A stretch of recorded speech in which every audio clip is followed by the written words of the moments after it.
It wasn't all fun and games on the Oregon Trail. Some really messed up things happen on those journeys, and it's a lot worse than just dying of dysentery. In truth, there wasn't much conflict between the Native American tribes and early pioneers, who were mostly fur traders and missionaries. But that's not to say there wasn't the occasional violent encounter, especially once settlers started heading west and claiming land for themselves.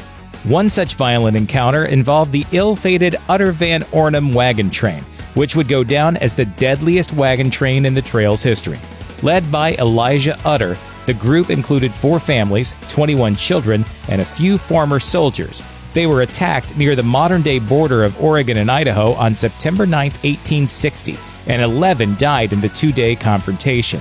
According to the story, the soldiers with the group took the first opportunity to take the best horses and escape, leaving the party with a broken defense.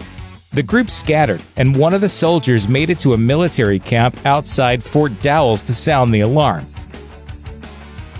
Over the weeks that followed, the rescue parties encountered several starving survivors, but the worst was a camp of people who had been so desperate for food that they had resorted to eating their dead. Colonel George Wright, who oversaw the rescue mission, later said the whole wagon train likely would have been able to defend themselves during the initial attack if it wasn't for the cowards who fled. The National Park Service has described the Oregon Trail as, quote, this nation's longest graveyard.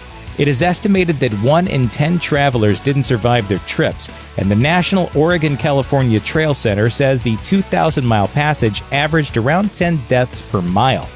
There was just as much dysentery and cholera as your MS-DOS family faced, but there was also another problem: a lack of gun safety classes. That's not a joke. Blue Mound, Kansas was the site of what's purported to be the first accidental gun death on the Oregon Trail, and it happened to the ironically named John Shotwell.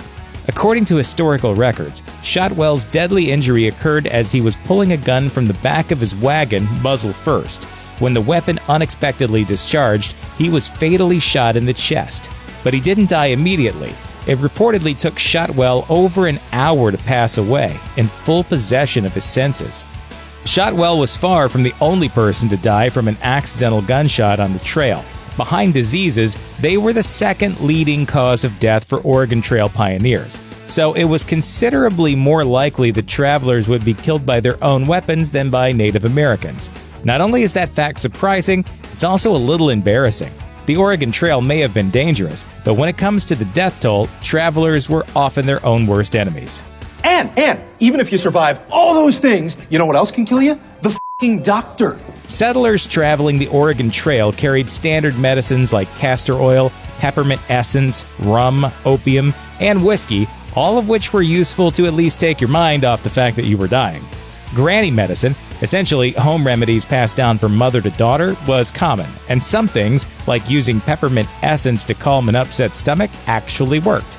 But the problem was that it was typically only the women who knew these remedies. When they died or got sick, the men were left to make up things and see what worked.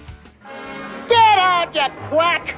Plenty of people had the misfortune of encountering quack doctors on the trail too. Edwin Bryant, a writer who recorded many observations from his times on overland trails, told the tale of a boy who had his leg crushed by a wagon wheel. The injury was treated by a man who tied some linen and a few planks around it. 9 days later, the boy, quote, called to his mother that he could feel worms crawling in his leg. In other words, he felt maggots eating him. Bryant helped hack off the leg with a butcher knife and a handsaw, but the boy ultimately died of his injuries. As Bryant put it, quote, the child was dead. His miseries were over. That's one way to spin it. Nice work, team.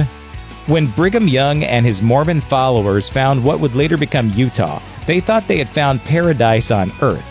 All they needed to do was populate the place with Mormon converts. The plan was simple. British and Scandinavian converts who were too poor to buy wagons would be invited to load all their worldly possessions onto a handcart, push them across the U.S., and try to make the cross-country journey in only 60 days. Sounds great, right? Think again. As writer David Roberts wrote in his book Devil's Gate, the Mormon handcart expeditions were, quote, the most deadly chapter in the history of westward migration in the United States. The ambitious-sounding operation was poorly planned, which would almost be funny if so many people didn't suffer as a result of the neglect. There were no supply stations, carts broke down better than they rolled, Salt Lake City officials had no idea who was coming, and travelers weren't prepared for doing the work of hunters, pioneers, and oxen all at the same time. Between 1856 and 1860, 10 handcart companies traveled the trail, and 2, the Martin and Willie companies, suffered heartbreaking tragedies. There were 1,100 people in those 2 companies alone, and they didn't set out until August. When winter arrived, they were buried under feet of snow. Hundreds died, and those who survived lost arms and legs to frostbite.